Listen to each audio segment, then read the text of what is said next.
Hello my dear student, welcome to our channel power of student में। दोस्तों, हमारा video lecture series mathematics की class 7th की चल रहा था, जेसीईआरटी एनसीईआरटी। आज उसी वीडियो लेक्चर की सीरीज में आज हम लोग नया चैप्टर कक्षा 7वीं की बीजीय व्यंजक स्टार्ट कर रहे हैं। ठीक है, तो जैसा कि हर एक न्यू चैप्टर्स के पहले स्टार्ट करने के पहले हमारा एक उस चैप्टर की इंट्रोडक्शन वीडियो होता है।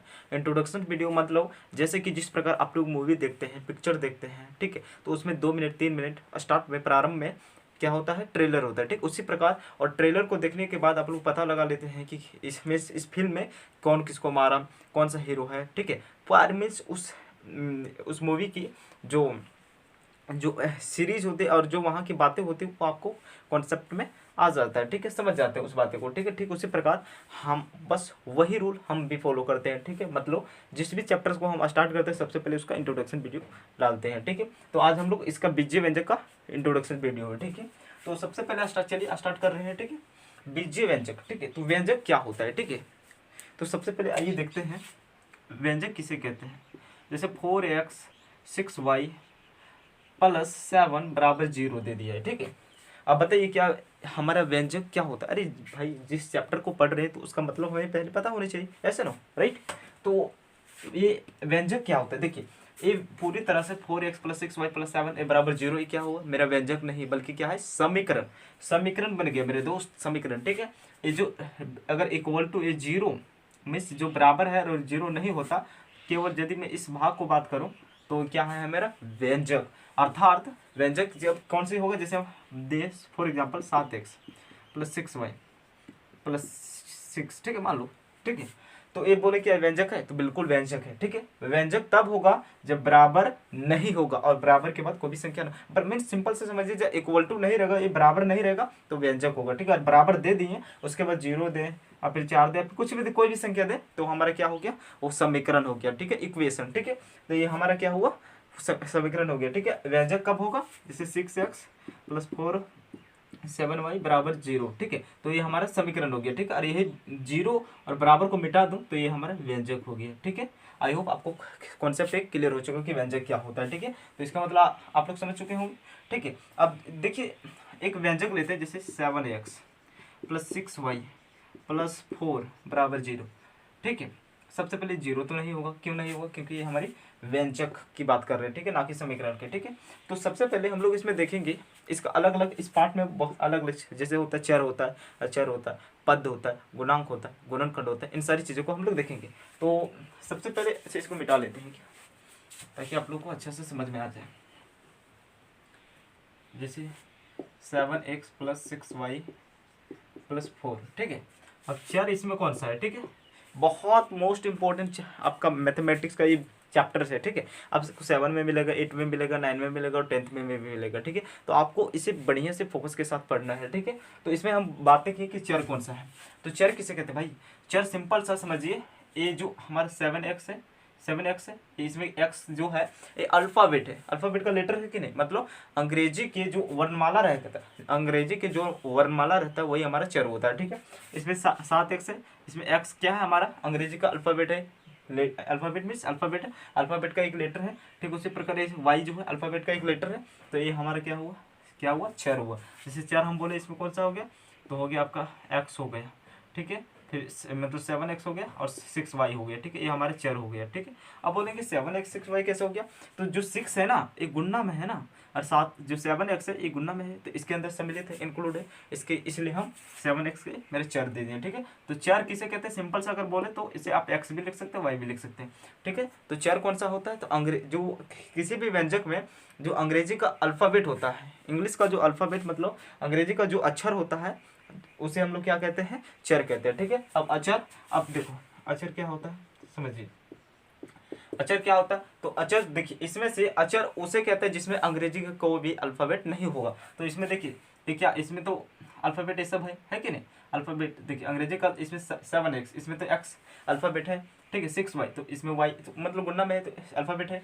और देखिए 4 जो है इसमें क्या अल्फाबेट है, नहीं है, कोई भी अक्षर है क्या, नहीं है, तो ये हमारा क्या हो गया, अचर। ठीक है, इसी प्रकार जैसे 6y + 7, तो इसमें अचर कौन होगा, 7 होगा। ठीक है, क्या कि 7 में कोई भी ABCD A to Z से लेकर कोई भी अल्फाबेट है क्या, नहीं है, तो हमारे क्या मीन्स अल्फ़ाबेट अक्षर वही होगा जिसमें कोई भी अंग्रेजी का वर्णमाला नहीं होगा। ठीक है, आई होप यहाँ तक आपके कॉन्सेप्ट क्लियर हो चुके। और एक चीज़ और बता देते हैं थोड़ी सी, जो अक्षर जो है ना इसका मान कभी नहीं बदलता, जब हम जोड़ेंगे या फिर घटाएंगे तभी मान बदलता, अन्यथा नहीं बदलता। लेकिन जो अक्षर है अगर मान बदल जाता है। ठीक है, कैसे बदलता है देखिए, जैसे फॉर एग्जाम्पल आपका 6x है। ठीक है, अब मान लीजिए कि x का मान 2 दे दिया है, तो 6 गुना x तो गुना में है, तो 6 गुना 2 कर देंगे तो कितना 12 हो गया, ऐसा ना, राइट। तो 12 जो हो गया तो इसका मान बदला कि नहीं, पहला कितना था 6x, 6x पहले थी और अभी कहता हूँ क्या 12 हो गया था। ठीक है, तो चर का मान बदल भी सकता है लेकिन अचर का मान नहीं बदलता है। ठीक है, अब देखिए 7 है, अब 7 में किससे गुणा करें। ठीक है, तो 7 का जो 7 है इसका मान नहीं बदलता, जब हम लोग जोड़ते घटाते तभी इसका मान बदलता है। आई होप यहाँ तक आपके कॉन्सेप्ट क्लियर हो चुके। अब देखिए एक चीज होता है पद।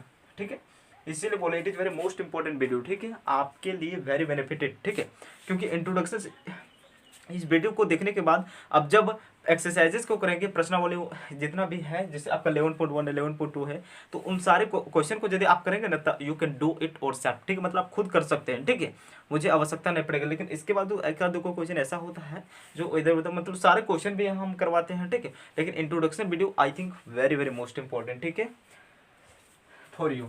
चलिए, तो आचार्य अब पद, पद किसे कहते हैं भाई, पद उसे कहते हैं, देखिए इसमें देखिए जो प्लस है, फिर यहाँ भी प्लस है कि नहीं, ऐसा राइट, यहाँ भी प्लस यहाँ भी प्लस है, तो एक एक एक मतलब एक पद हो गया, एक पद, ये 2 पद, ये 3 पद। आई होप यहाँ तक आपको कॉन्सेप्ट क्लियर हो। पद की जैसे दिए, अब तुम जैसे 7x दे दिए, 6y दे दिए, 4 दे दिए, तो इसमें क्या पद है, तो एक एक पद है। ठीक है, समझे ना, एक एक पद है। ठीक है, अब यही को अलग कर दे, जैसे 7x माइनस दे दे, 6y प्लस दे दे, 4 प्लस माइनस कुछ भी दे दे, डजेंट मैटर, कोई लेना देना नहीं। लेकिन जो ये माइनस है फिर प्लस है, तो ये जो अलग कर देता है। ठीक है, जो हमारा ये पद है, इन पदों को अलग कर देता है। तो जैसे एक पद हो गए, 2 पद हो गए, 3 पद। ठीक है, तो एक कितना 3 पद हो गए। इसमें पद जैसे हम बात करें कौन सा है, तो 7x एक पद है, फिर 6y ये भी है, और फिर 4 ये भी हमारा 3 गो पद है। ठीक है, जैसे इसी प्रकार फिर फॉर एग्जाम्पल आपको ले 4x प्लस 3y प्लस 9। ठीक है, आकर में क्या पद है, तो 3 पद है भाई, बीचा में प्लस रहे माइनस रहे कोई लेना देना नहीं है। ठीक है, लेकिन हमको देखना है एक प्लस के बाद एक कितना है, एक है, फिर एक है, अरे एक है, कुल मिलाकर 3 को अलग अलग है। ठीक है, तो ये हमारा क्या हुआ, पद हो गया। ठीक है, आई होप आपका कॉन्सेप्ट यहाँ क्लियर। अब एक गुणनखंड होता है। ठीक, गुणनखंड आई होप आप पढ़े होंगे, फैक्टर्स जिसे कहते हैं। ठीक है, गुणनखंड किसे कहते हैं भाई, देखिए जैसे होता है ना 3xy, इसमें बोलेंगे कुल कहते मीन्स 3xy कुल बोलेंगे एक पद है। हाँ एक पद है, लेकिन इसके अंतर्गत जो लेटर है, व्यंजक है, जो 3 गो कैसे, देखिए 3 गुना एक्स, एक्स हो जाएगा, फिर ये वाई गुना वाई, तो 3 गुना एक्स गुना वाई करेंगे यानी 3xy। ठीक है, तो ये क्या हो गया, गुणनखंड हो गया। ठीक है, तो आई होप आपको यहाँ तक जो आपकी कॉन्सेप्ट है क्लियर हो चुका होगा। ठीक है दोस्तों, चलिए अब होता है एक, आपको बताते हैं, अच्छा पूरा मिटा देते हैं, यहाँ तक चार अचर सब तो समझ गए होंगे। अब एक होता है समान पद और असमान पद। जितने भी सारे कॉन्सेप्ट, जितने भी सारे टॉपिक्स को बता रहा हूँ आपके लिए वेरी वेरी मोस्ट इंपॉर्टेंट है। ठीक है, और जब आगे आप प्रश्नों को करेंगे, हल करेंगे, सॉल्व करेंगे, तो उसमें आप यदि इस वीडियो लेक्चर को ध्यान से देखेंगे तो आप मीन्स बोले ना, आप खुद ही सारे क्वेश्चन को आप कर सकते हैं। ठीक है, उस लायक बन जाएंगे। ठीक है, तो एक जैसे फॉर एग्जांपल एक होता है समान पद, आपको क्वेश्चन में मिलेगा। ठीक है, एक्सरसाइज में समान पद, और एक होता है असमान पद, असमान पद। अब समान पद असमान पद, देखो इक्वालिटी और अनइक्वालिटी, जैसे देखिए हम दे दिए 7x प्लस 6y। ठीक है, आप बोलेंगे क्या समान पद है, क्वेश्चन में आपका दिया हुआ है। ठीक है, 11.1 में। ठीक है, आप खुद कर लेंगे, बट पहले समझ तो लीजिए कि क्या समान पद होता है, असमान पद क्या होता है। ठीक, तो ये क्या बताइए, 7x प्लस 6y ये समान पद है नहीं भाई, दुइयों की जाती है ना, ये कुम्हार है, साव है, मतलब अलग अलग, अर्थात ये x और y है। अगर दोनों x रहता तो कहते नहीं, मतलब दोनों कुम्हार कुम्हार है, या फिर दोनों तेली तेली है। ठीक है, या फिर सिख ईसाई मुस्लिम जो भी मानिए। ठीक है, अकॉर्डिंग टू। ठीक है, बट इसमें x है और इसमें क्या है y, 7x और 6y। लेकिन ये इससे नहीं देखना कि 7 है और 8 6, ये इसे नहीं देखना, अंग्रेजी लेटर्स अल्फाबेट को देखना है, अंग्रेजी अल्फाबेट को देखना है। ठीक है, ये देखिए यहाँ x और y है। ठीक है, तो क्या ये दोनों समान है, ये दोनों जुड़ेगा, जुड़ेगा क्या, नहीं जुड़ेगा, अलग अलग जाती है। ठीक है, जैसे कि एग्जांपल दें, इस मुस्लिम है तो ये हिंदू है। ठीक है, ये मुस्लिम है तो ये हिंदू है। ठीक है, दोनों अगर हिंदू रहता तो हमारा समान पद होता है, और दोनों अगर मुस्लिम रहता तो असमान पद होता है, सॉरी तब पर भी वो समान पद होता है। ठीक है, तो देखिए एक्स और वाई दोनों अलग अलग है, तो क्या कहेंगे, कौन सा है, समान पद है या फिर असमान पद, असमान पद, राइट, आपने सही सुना, असमान पद, ठीक है, असमान पद ये हो जाएगा, ठीक है, वैसे ये हो जाएगा। अब देखिए फॉर एग्जांपल और दे दिए 4x प्लस 7y, अब बोलेंगे और एक और यहाँ देते हैं मान लीजिए 3x, अब बोलेंगे ये क्या हमारा समान पद है, समान पद है, नहीं ये भी हमारा समान पद नहीं, क्योंकि जब तीनों जुड़ रहा है क्या, तीनों नहीं जुड़ेगा, ठीक है, क्या 4x यहाँ 7y फिर 3x, ये क्या कर दिया यहाँ बीच में कांट डाल दिया, अर्थात ये जो 7y ये अलग है, ठीक है, अलग जाती है, ठीक है, तो यहाँ 4x ऐसा नहीं, तो ये हमारा ये कौन सा असमान पद हो जाएगा, ठीक है। अब जैसे बोले 3x प्लस 6x, क्या ये मेरा समान पद है, हाँ भाई है, देखिए तो ये भी इस मतलब ये भी हिंदू तो ये भी हिंदू, अर्थात ये भी x है ये x है, दोनों x है, तो दोनों की जो जाति है वो सेम है, जो कास्ट है वो सेम है, तो क्या ये हमारा समान पद होगा, ठीक है। आई होप आपको समान पद और असमान पद समझ गए होंगे। अब नेक्स्ट आपको बताते हैं योग और अंतर, ठीक है।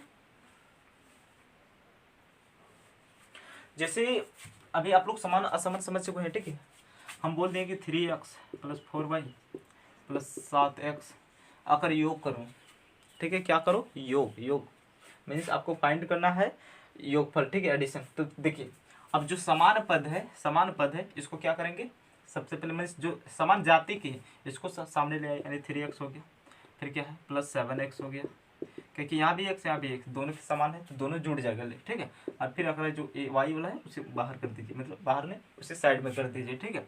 तो 3x और 7x जुड़ेगा क्योंकि दोनों समान पद है, ये दोनों समान पद है, ठीक है, ये दोनों के बात करें, तीनों के नहीं, ठीक है, पूरे व्यंजक के बारे में नहीं करें, ठीक है, केवल ए और इसके दो पद के बारे में बात करें, तो क्या हो जाएगा 7 3 10 यानी 10x ये हो गया, और प्लस y 4y, तो ये हो गया, समझे। आई होप यहाँ तक आपको कॉन्सेप्ट क्लियर हो चुकी होगी। और एक फॉर एग्जाम्पल आप देख लीजिए, और जैसे हम दे 3xy प्लस 1, ठीक है, और यहाँ देते हैं माइनस 4xy प्लस 1, अब फिर चलिए माइनस 1 दे देते हैं भाई, माइनस 1 देते हैं, ठीक है।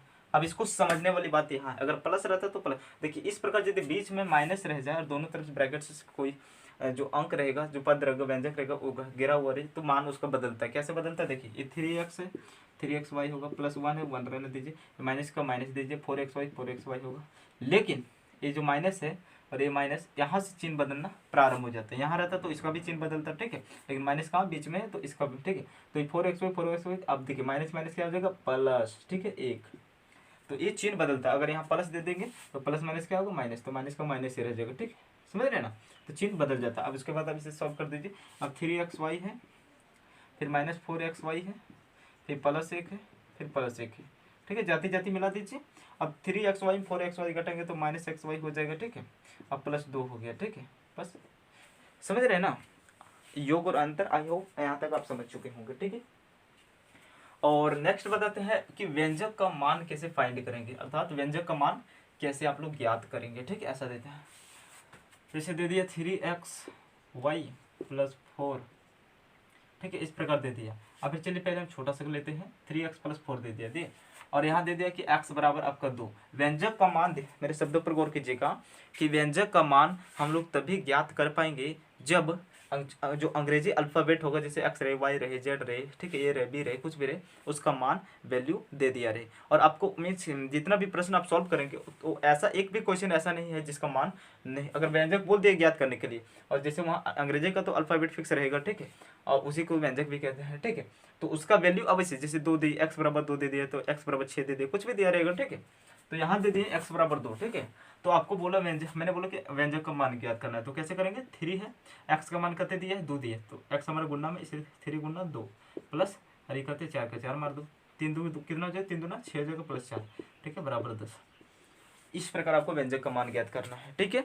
कुछ ऐसा भी सेंटेंसेस रहता है, जैसे देखिए एक्स बराबर 2 दे दिया और वाई बराबर दे दिया 4, ठीक है, अब दे दिया 3xy प्लस 4xy प्लस 7, इस प्रकार दे दिया। तो देखिए दोनों का मान दिया, एक्स भी है और वाई भी, ठीक है, तो एक्स का भी मान दे दिया और वाई का मान, तो कैसे करेंगे, 3 गुना एक्स का मान कहते दिया 2 दिया, वाई का मान कहते दिया 4 दिया, मार दीजिए, ठीक है, और फिर दिया 4xy से 4 का 4 लिखिए, एक्स का फिर मान कहते दिया है 2, कुछ नहीं, देख कर जो दिया मान उसको पुट कर देना है, बाकी वो सब हो जाएगा, 2 दिया, फिर कहते वाई का मान कहते दिया 4 प्लस 7 है, ठीक है, अब सॉल्व कर दीजिए, 3 दूना 6, 6 6 कितना हो जाएगा 24, ठीक है, प्लस कर दीजिए 4 दूना 8 और 8 चौक कितना हो जाएगा 32 प्लस 7, ठीक है। अब जोड़ दीजिए 4 यानी 4 2 6 हो गया, 3 2 5 हो गया, 56 प्लस 7, ठीक है।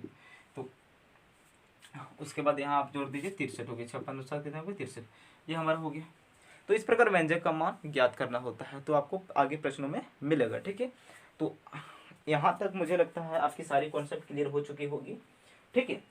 तो यही था इंट्रोडक्शन वीडियो, और आई थिंक मुझे लगता है अकॉर्डिंग टू मी आप इतना वीडियो आप यदि आप ध्यान से देखे होंगे हर एक चीज़ों की, सबसे पहले व्यंजक क्या होता है, अचर क्या होते हैं, चर क्या होते हैं, पद किसे कहते हैं, गुणांक किसे कहते हैं, गुणनखंड क्या होता है, सारी चीज़ों को अभी मैंने बताया जस्ट, ठीक है। इस चीज़ों को आपने ध्यान से देखा होगा और समझे होंगे, अगर नहीं समझे तो अगेन दोबारा वीडियो को देखें, ठीक है। उसके बाद ही, क्योंकि एक बार में समझ में नहीं आते तो 2 बार में 3 बार में देखने के बाद हमें अवश्य समझ में आती है, ठीक है। तो आप 2-3 बार देखिए, ठीक है, लेकिन इस चीज़ों को समझ जाइए ताकि आपके लिए वेरी बेनिफिट है ना। हम बोले ना केवल इन केवल आपका क्लास 7th में पढ़ रहे हैं तो 7th में ही काम देगा, बल्कि 8 में 9 में 10 में फिर और स्टैंडर्ड 11 12 एवरी क्लासेस में आपका ये काम देगा। बीजीय जो व्यंजक है, एक बीजीय गणित होता है, बीजीय गणित के अंतर्गत एक चैप्टर आया है, ठीक है। बहुत सारा ये इससे जो कम्पिटिटिव एग्जामिनेशन होता है उसमें क्वेश्चन पूछे जाते हैं, और it is very most important and एक प्रकार से कहा जाए तो very very most important branch of जो मैथमेटिक्स का, ठीक है। तो ये थी इंट्रोडक्शन सारी वीडियो, ठीक है, बीजीय व्यंजक है। इसके बाद हम लोग नेक्स्ट वीडियो में लाएंगे एक्सरसाइज 11.1 अर्थात प्रश्नावली 11.1 का हम लोग पहले में एक क्वेश्चन करके सारी चीज़ें हम लोग देखेंगे, ठीक है। चलिए, तो आज का वीडियो हम लोग यहीं एंड करते हैं। वीडियो अच्छा लगा तो लाइक कीजिएगा, शेयर कीजिएगा। थोड़ा सा यहाँ मैं आप लोगों को इन्फॉर्मेशन देना चाहता हूँ कि अगर कोई भी ऐसा स्टूडेंट है जो 7th में पढ़ रहे हैं, डजेंट मैटर, अगर वो अपने फ्यूचर को लेकर सीरियस है तो मैं जैसे कि प्ले लिस्ट में दिया गया है UPSC means how to preparation UPSC examination, ठीक है। यूपीएससी का मैं तैयारी कर रहा हूँ, और यदि आप लोग भी सीरियस नहीं 100% सीरियस नहीं बट धीरे धीरे अगर करना चाहते हैं तो आप मेरे चैनल से जुड़े रहें और सारी इन्फॉर्मेशन डिटेल्स में मिल जाएगा, ठीक है। प्ले लिस्ट में जाइए, वहाँ सारी चीज़ें मिला हुआ दिया गया है, ठीक है। और कैसे मुझे मीन्स यूपीएससी की बहुत जल्द मैं तैयारी भी करवाने वाला हूँ, ठीक है। बहुत सारे वीडियो में लेक्चर लाऊंगा, ठीक है। और आप लोग जानना चाहते हैं कि व्हाट इज यूपीएससी मीन्स इसके क्या होते हैं, इसमें कौन कौन सी पोस्ट होते हैं, तो आप लोग वहाँ देख सकते हैं, ठीक है। आई होप आपको वीडियो अच्छा लगा होगा, तो लाइक कीजिएगा, दिल से लाइक कीजिएगा, बिकॉज आप ही के लिए तो इतनी मेहनत करते हैं, ठीक है। जय हिंद, जय भारत, थैंक यू।